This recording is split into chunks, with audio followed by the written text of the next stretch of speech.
Bismillahirrahmanirrahim. Assalamualaikum warahmatullahi wabarakatuh. Halo teman-teman semua. Kali ini saya akan menjelaskan tentang fungsi std yang tertulis di program C++, yaitu using namespace std. Nah, langsung saya buka. Untuk toolnya masih menggunakan dev C++ ya. Oke. Langsung saya coding aja ya. Di sini include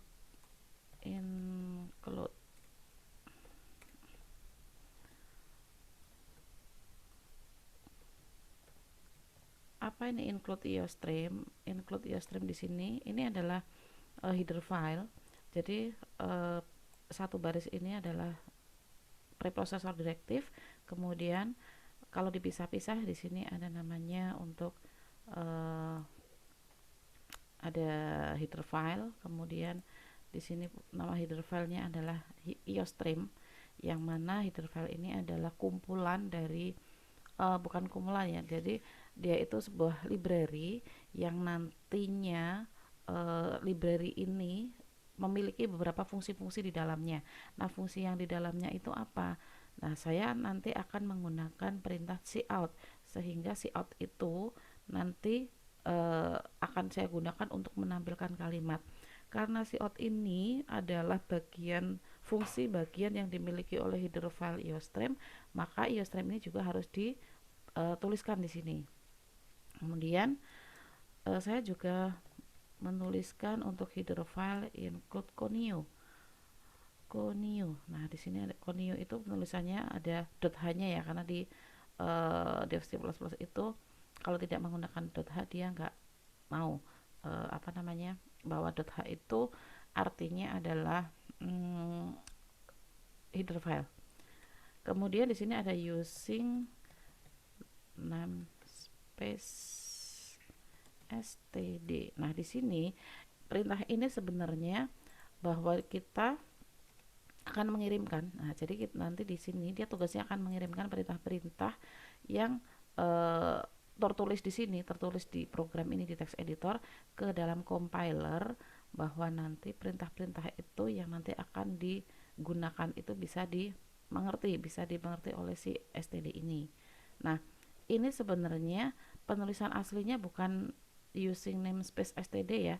Jadi saya contohkan yang biasa dulu. Ini misalkan saya lanjut main, kita mulai ke program utamanya. Kemudian seperti biasa ya, program utama di dalam C++ itu diawali dengan main, kurung buka kurung tutup, kemudian kita tuliskan inti programnya itu berada di dalam kurung kurawal. Di sini saya mau menampilkan hello world.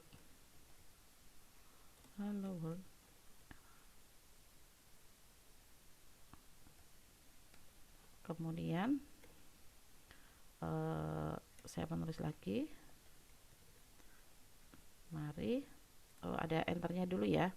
Di sini yang pertama saya akan menampilkan kalimat yaitu hello world.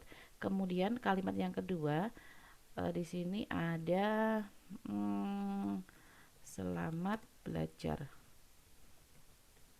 Nah, perlu diingat bahwa di C++ itu adalah sifatnya sensitif. Jadi semua perintah ditulis dengan huruf kecil saja, kecuali kalimat yang kita akan tampilkan apa adanya. Artinya yang di cout yang nanti akan kita tampilkan apa adanya yang berwarna biru ini boleh menggunakan huruf besar atau huruf kecil. Dan jangan lupa diakhiri dengan titik koma ya. Nah, ini ada \n itu untuk apa? \n itu untuk enter, karena di sini ada dua kalimat. Jadi biar nanti tampilannya juga dua kalimat, baris satu dengan baris dua, maka di sini ditambahkan dengan \n. Nah, kalau misalkan tidak diberikan \n, nanti yang ada ini outputnya adalah satu kalimat. Sebenarnya tidak hanya \n untuk fungsi enter, di sini juga bisa kita menggunakan perintah endl. Nah, di sini misalkan cout ada enter lagi endl atau endline di sini. Halo world, selamat belajar. bahasa C++. Nah, jadi di sini ada backslash n untuk enter, endl juga untuk enter. Bedanya apa? Fungsinya sama untuk memberikan enter. Jadi kalau backslash n itu penulisannya berbeda dengan endl. Penulisan backslash n itu berada di dalam tanda kutip. Dia masuk ke dalam tanda kutip dari kalimat. Baik letaknya di depan, di tengah maupun di belakang itu tetap berada dalam tanda kutip. Kalau dia di depan berarti dia enter dulu, maka baru menampilkan kalimat. Tapi kalau misalkan di tengah juga ada seperti ini, maka enter, kemudian tampilkan selamat, enter lagi, kemudian tampilkan belajar. Kalau di sini ada lagi, misalkan ada lagi backslash n, berarti tampilkan hello world, kemudian enter, tampilkan selamat lagi di bawahnya, enter lagi, kemudian tampilkan belajar lagi di bawahnya, enter lagi, kemudian di sini ada enter lagi, kemudian baru ditampilkan bahasa C++. Nah, ENDL juga sama, penulisannya bisa di depan bisa di belakang, tetapi ENDL ini tidak berada di dalam tanda kutip, berarti harus di luar tanda kutip dan sepasang dengan kurung lancip ya, kalau saya menyebutkan biar enak. Di sini kurung lancip dulu 2 kali, kemudian di NDL. Kalau di belakang gimana penulisannya? Sama, di sini sebelum titik koma kasih kurung lancip 2 kali ENDL. Jadi di sini sama, tuliskan dulu, tampilkan dulu hello world, kemudian enter di belakangnya. Setelah enter berarti dia pindah ke bawah, ada enter lagi, muncul selamat, kemudian enter lagi, belajar, enter lagi, berarti belajar C++. Nah, kemudian di sini saya return 0. Apa arti return 0 itu? Dia telah mengembalikan nilai 0, berarti artinya nggak ada lagi karena dia sudah selesai, dia nilai kembalinya kan 0. Oke, coba sekarang kita eksekusi ya. Ini saya tidak berikan namanya tetap aja untitled ini, kemudian save. Ini mereplace yang dulu karena ini sudah ada ya. Nah, ini outputnya seperti ini. Jadi hello world, kemudian ada enter lagi, sehingga di sini ada barisnya 02. Karena enter yang satu dia hanya pindah ke bawah, tapi ada enter lagi sehingga dia menjadikan kalimat kosong.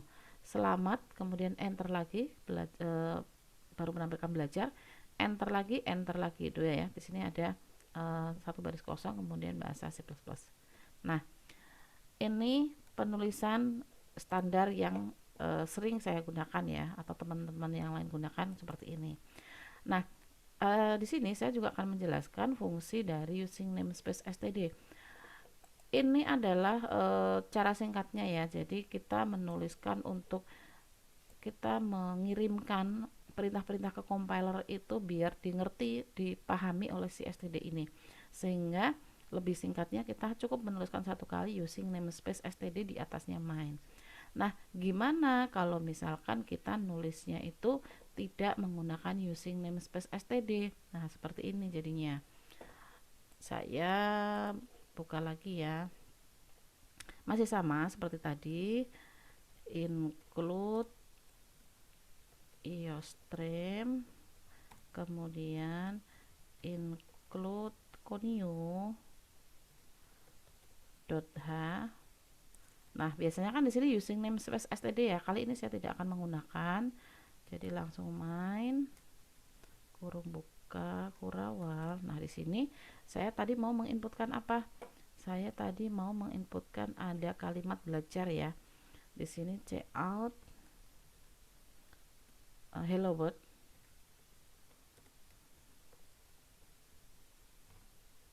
Ini cout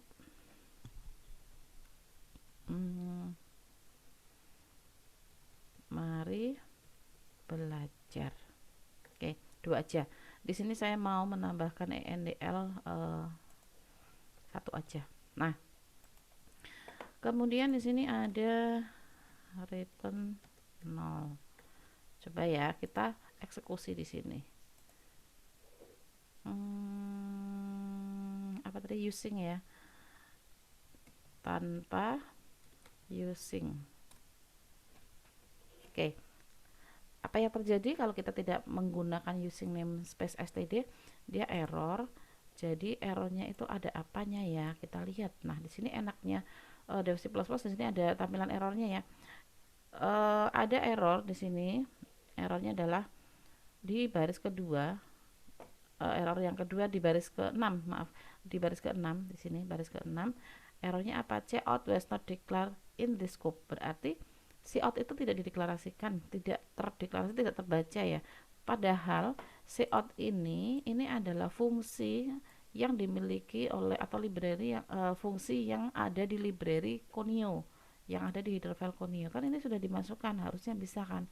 Iya, karena dia tidak bisa terbaca oleh si compiler tersebut, sehingga kalau tidak ada using namespace std maka di sini bisa ditambahkan std, kemudian di sini std, coba ya. Nah, sekarang bisa tampil kan. Nah, jadi perbedaannya seperti ini. Ini kalimat pertama adalah hello world, ada backslash n untuk enter, kemudian baru kalimat yang kedua mari belajar. Nah, apa perbedaan yang tadi kita dapatkan? Jadi, kalau yang tadi cukup menuliskan satu baris using namespace std, kita mau menggunakan atau mau menuliskan perintah dalam jumlah berapapun banyaknya, dalam berapa baris coding, nanti dia tetap bisa terbaca. Tapi jika kita tidak menggunakan using namespace std, maka setiap perintah itu depannya harus ditambahkan std.2.2 atau scope ya, ini bacanya titik 2 atau scope atau titik 2 kali gitu ya. Nah, ini akan menjadi tambah ribet, menjadi tambah panjang, menjadi tambah lama kita ngetiknya, jadi sepertinya kurang efektif ya, sehingga kalau memang codingnya itu nanti beribu-ribu baris, itu akan sangat mengganggu atau tidak efektif lah ya, sehingga ini std.2 ini di setiap awal baris itu dihilangkan dan digantikan dengan using seperti ini, dengan using namespace std. Jadi tidak perlu dituliskan satu per satu. Nah, kira-kira seperti itu ya teman-teman ya. Nah, biar nggak bingung bolak-balik, mungkin sini saya tambahkan ya. Ini saya komen dulu dengan using namespace std. Ini untuk contoh yang dengan using namespace std. Kemudian yang ini tanpa using namespace std. Oke. Ya, mungkin ini dari saya, semoga bisa membantu. Terima kasih. Assalamualaikum warahmatullahi wabarakatuh.